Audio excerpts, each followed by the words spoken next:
I did. Yeah. They didn't hear it. Meeting's on. So I am calling this meeting to order in case you haven't heard the first time I said it. And I'd like to start with asking Secretary Fosfa to read the statement of compliance with the Open Meetings Act and a question about conflicts of interest. Thank you, Mr. Chair. Before we begin, I'd like to welcome members of the public in this open meeting, but also request that our audience respect the meeting space of the Board of Trustees and remain in the audience section. There's also no room up here right now for anybody else, so that the university is able to efficiently conduct its business and ensure other members of the public can hear the proceedings. Pursuant to Public Law 1975, Chapter 231, the Open Public Meetings Act, public notice of this meeting was filed on June 23rd, 2025 with the Office of the Secretary of the State of New Jersey and 3 newspapers: the Cherry Hill Courier Post, the New Brunswick Home News Tribune, and the Newark Star Ledger. Public notice of the meeting was posted in the following university libraries: the Alexander Library in New Brunswick, the Dana Library in Newark, the Robeson Library in Camden, and both the Robert Wood Johnson Library of Health Sciences and the Smith Library at Rutgers Health. Pursuant to Public Law 2020, Chapter 11, public notice of the meeting has been posted on the Rutgers website under governing boards.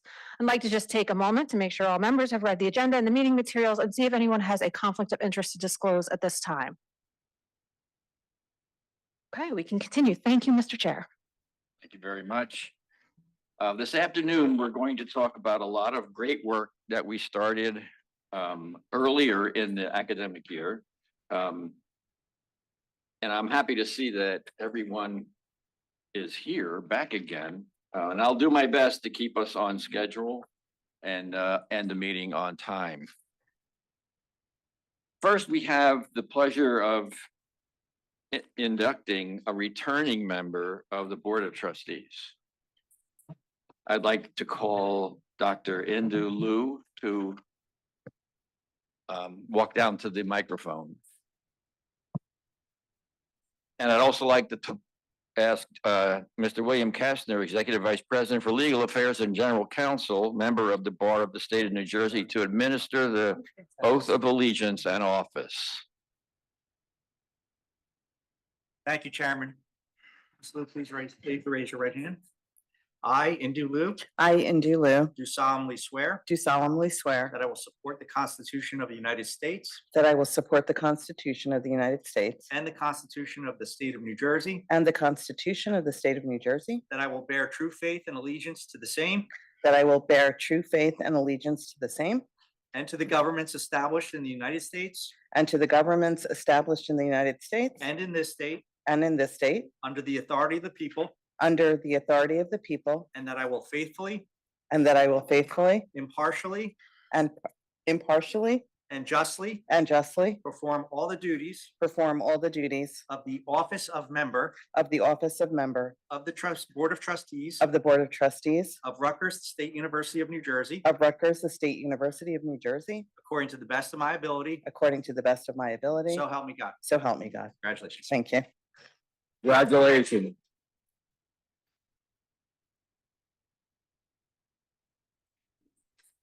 I would now like to call on President Tate for remarks.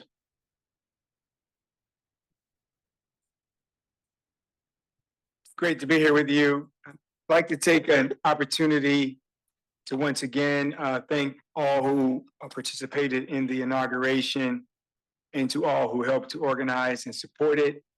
I'm grateful to Chancellor Smith-Jackson and her team in Newark. I thought you did an outstanding job, along with the Rutgers Foundation. Many hands. Chancellor Smith-Jackson, I found out she's not just an outstanding engineer, but she's going to engineer it like a real point guard to make sure it works out. I saw you. So I really appreciate the hospitality of Newark. Retrospectively, I'm very, very thankful that was the decision I made for lots of reasons, but mostly because it felt like home. And I want to also acknowledge that we did start a fund, the EDGE Fund, while we were there. It's a new scholarship program to celebrate the next generation of thinkers and creators who have achievements in the arts, sports, in particular non-revenue sports. By the way, to my colleagues in Newark and Camden, since all of your athletes are non-revenue in that regard, they are eligible. So this is an inclusive scholarship program in every way. Science, technology, anybody who demonstrates a genius. When I recruit students, I often ask them what their genius is. Many say they don't have any, and I say, yes, you do, you just haven't discovered it. And this is going to be a fund that I think will help us do that. So I'm very excited about that. In the meeting prior to this one, the Board of Governors meeting, there was a resolution read to thank Chancellor Strom for his service. If you have not had an opportunity to read that resolution, I would encourage you to do so. I do want to thank you publicly in front of the trustees for all that you have done for Rutgers and in particular our health enterprise. Yeah.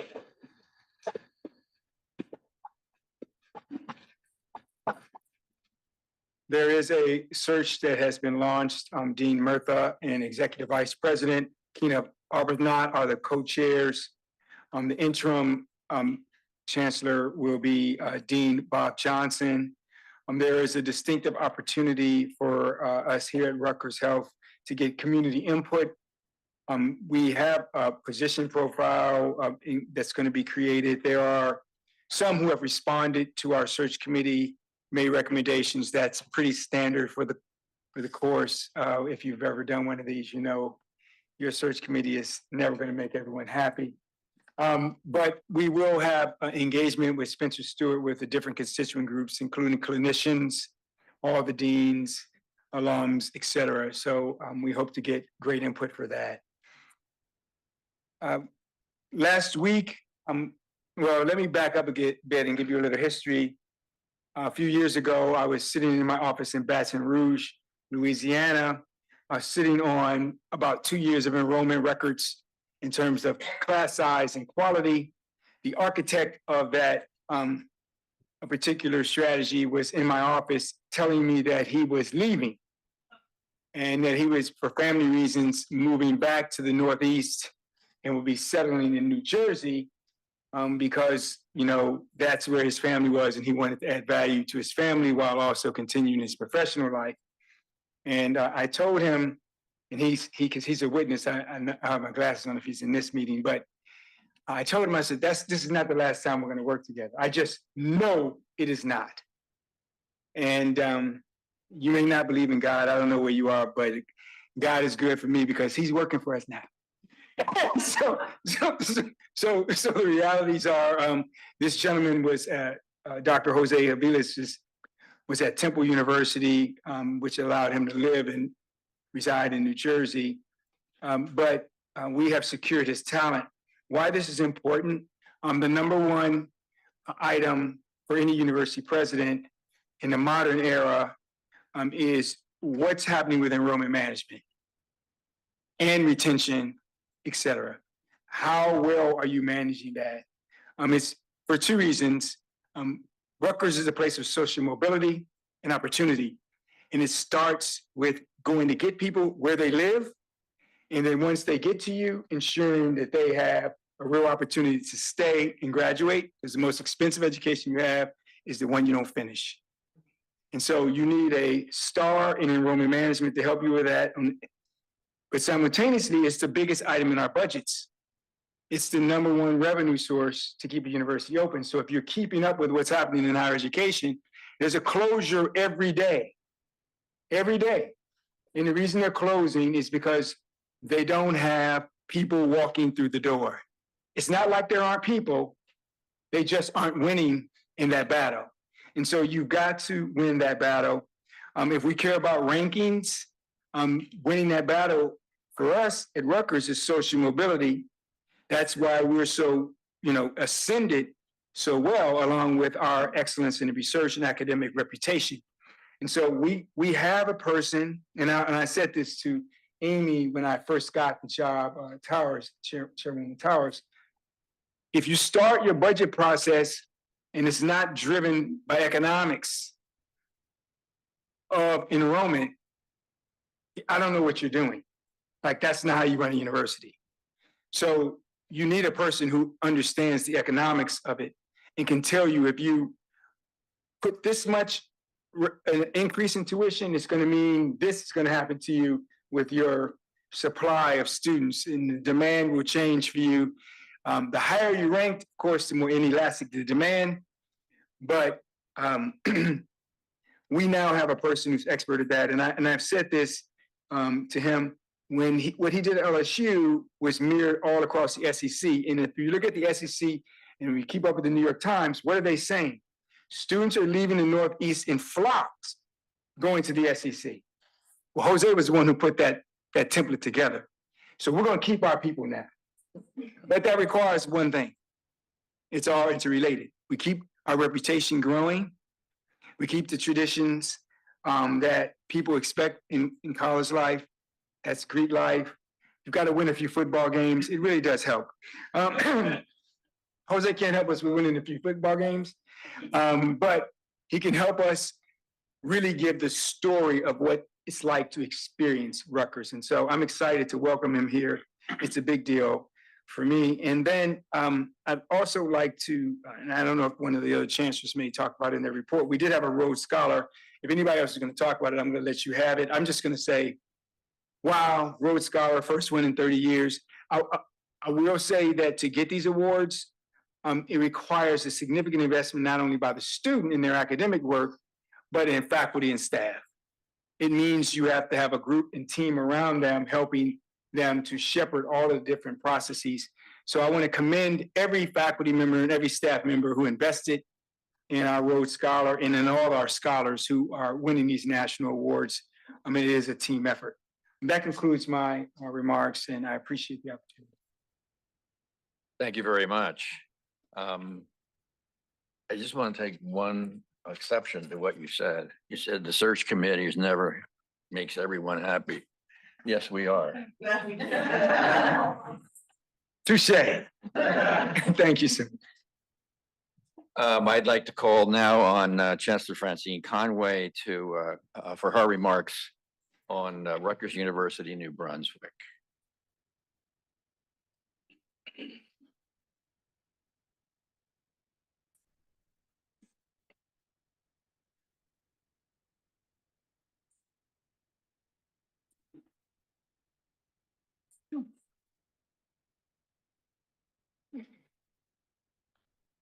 Good afternoon, Chair Johnson, President Tate, and to members of the board. Thank you for having me, giving me this opportunity to talk about Rutgers, New Brunswick. So in this moment of our nation, for our nation, higher education stands under a brighter spotlight and sharper scrutiny than any time in recent memory. Public trust is wavering, the value of a degree is questioned, and too many are beginning to see education not as a public good, but as a private transaction, or worse, an unnecessary one. Yet at the same time, the challenges facing society, from AI to climate resilience to democratic stability, all require talent, critical thinkers, and research-driven solutions at scale, more than we've ever needed before. The paradox is clear. At the exact moment that society needs higher education the most, it is also doubting it the most. That is the crossroads where we begin today, one defined by a series of false choices. We're told to choose between being an elite university or being accessible, between prioritizing research or prioritizing students, between advancing excellence or expanding opportunity. I want to begin today by stating plainly, Rutgers, New Brunswick refuses to accept these trade-offs. We are demonstrating that excellence and success and access to excellence, when intentionally aligned, strengthens one another. We are proving that a world-class research university can both serve society, not simply study it, and that we can educate at scale without lowering our standards. And we're proving that our distinction is measured not only by rankings, but by what we model for the nation. We are building a contemporary vision of the public flagship, one that pairs excellence, inclusion, ambition with purpose, and research with meaningful public impact. Momentum that matters. Let me start with where we are today. Over the past decade, Rutgers New Brunswick has moved from stability to momentum, and now from momentum to a measurable impact. In the last 4 years, we advanced significantly in national standing, rising from 63rd to 42nd overall, and from 19th to 16th among public universities. These numbers reflect more than performance. They reflect resilience and upward trajectory. This fall, we welcomed our largest incoming class in the history of Rutgers New Brunswick. And it's among the most diverse and academically accomplished class. 27% Pell Grant recipients, 23% underrepresented minorities, 1395 average SAT, the highest in our history. This is impressive considering that in 2024, the national average was 1024 out of 1600. So we're doing really great. Now, this combination, academic excellence and socioeconomic diversity, defines who we are today. We also continue to lead the Big Ten in closing the Pell and non-Pell graduation gap, a testament to the transformative power of higher education when it's done well. To understand the full strength of Rutgers, one must look beyond the metrics. We must look at the people and the ideas that are shaping and reshaping their disciplines. Our faculty continue to elevate our research enterprise. Over the past year, sponsored research grew from 298 million to 325, and our research impact indicators strengthened markedly. Let's consider just a few examples. In quantum computing, Rutgers scientist Jack Chalalayan, the Claude Lovelace Endowed Professor of Experimental Physics in the Department of Physics and Astronomy at the School of Arts and Sciences, are pioneering new quantum materials that broaden what is technologically possible. Scientists have discovered a new way that matter can exist, one that is different from the usual states of solid, liquid, gas, or plasma. And it's the interface of two exotic materials made into one. In sustainable agriculture, our nationally recognized RAP program is advancing a dual-use model that enables farmers to generate solar energy while maintaining productive agricultural land. This is creating a new sustainable revenue stream for New Jersey growers. This project was named North America's Solar Farm of 2025, and it's led by David Specka, which is part of the Rutgers, New Jersey Agricultural Extension Program. Our innovation and ecosystem now includes 71 startups, nearly 1,000 active technologies, and over 1,000 patents. Just a few highlights. The Queen's Carbon is a startup company that is producing zero CO2 cement materials, backed by over 14 million from the US Department of Energy. The company's roots trace back to Rutgers University, where the co-founder, Daniel Kopp, earned his PhD in material science and continued as a postdoc under Professor Ryman, who is pictured here. His doctoral research led to the invention of Queen's Carbon. We also have another example of STEG AI. Stagger AI received the Edison Patent Award for its groundbreaking AI-driven cybersecurity platform. What Stagger AI does, it embeds watermarks in photographs and other materials that enable deep fake detection and content authentication. As we know, this is very relevant to today where people are creating videos and pictures of you doing things that are not you. So Dr. Eric Wenglowski is a computer vision and machine learning entrepreneur and founder and CEO of Stag AI. He has a PhD in electrical and computer engineering from Rutgers, New Brunswick. Or our partnership with Ferrero, as in Ferrero Rocher, is expanding the hazelnut economy in Mid-Atlantic, strengthening New Jersey's innovation and agricultural sectors. The grants will support our university's collaboration with local farmers, producers, and distributors, advancing sustainability and efficiency in the industry. And we have worked with this company previously to address the blight that affected hazelnut trees. So this is research with purpose, discovery that's translated into impact. Precisely what a modern university should be delivering. But none of this progress happens without the generosity and belief of our supporters. A $40 million gift to strengthen democracy and civil discourse, a $20 million commitment to transform the Douglas campus into the Douglas Discovery District.